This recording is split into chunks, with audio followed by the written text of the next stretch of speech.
Kutoka mahakama ya hakimu mkazi Kisutu leo Jumanne Mei 6 mwaka 2025, mahakama ilikuwa inatoa maamuzi ya mapingamizi yaliyokuwa yamewekwa na mawakili wa mwenyekiti wa Chadema Taifa Tundu Lissu wakiongozwa na wakili Mpale Mpoki, ambapo pamoja na mambo mengine walikuwa wanapinga shauri la uchochezi na kuchapisha taarifa za uongo kwenye mtandao ya kijamii wa YouTube lenye makosa matatu linalomkabili mteja wao kuendeshwa kwa njia ya mtandao. Katika maamuzi yake, mahakama imekubaliana na hoja za upande wa utetezi, na sasa shauri hilo litakuwa haliendeshwi tena kwa njia ya mtandao. Badala yake, magereza na jamhuri kwa ujumla watalazimika kumfikisha moja kwa moja mahakamani mtuhumiwa pindi shauri hilo litakapotajwa.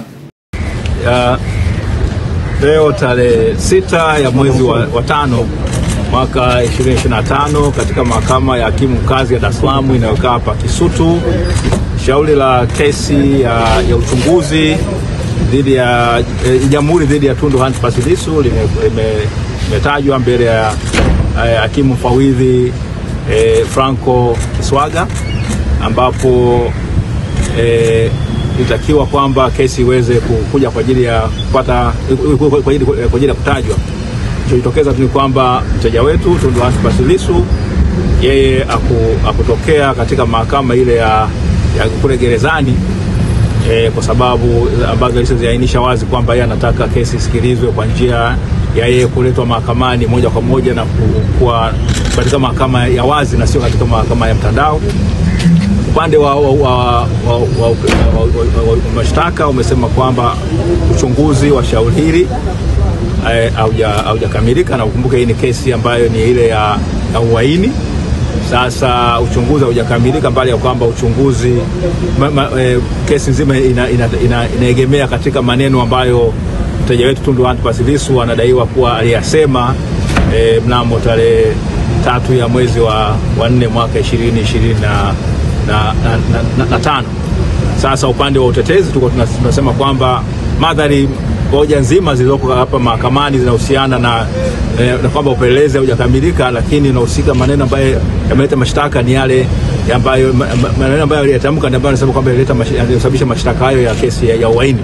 Upande wa utetezi tunasema kwamba tumemweleza hakimu kwamba kwa kuwa kesi nzima inahusiana na maneno yaliyotamkwa, hakuna cha kuchunguza cha zaidi. Ni kwamba upande wa mashtaka ulete vile vitabu vya mashtaka hayo ili uchunguzi wa awali ukamilike.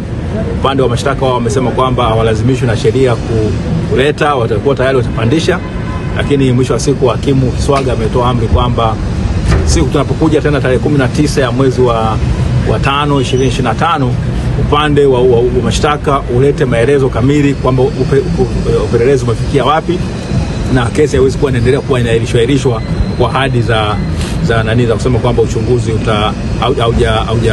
haujakamilika. Basi kwa hiyo kesi hii itakuja mnamo tarehe 19 ya mwezi wa 5 2025.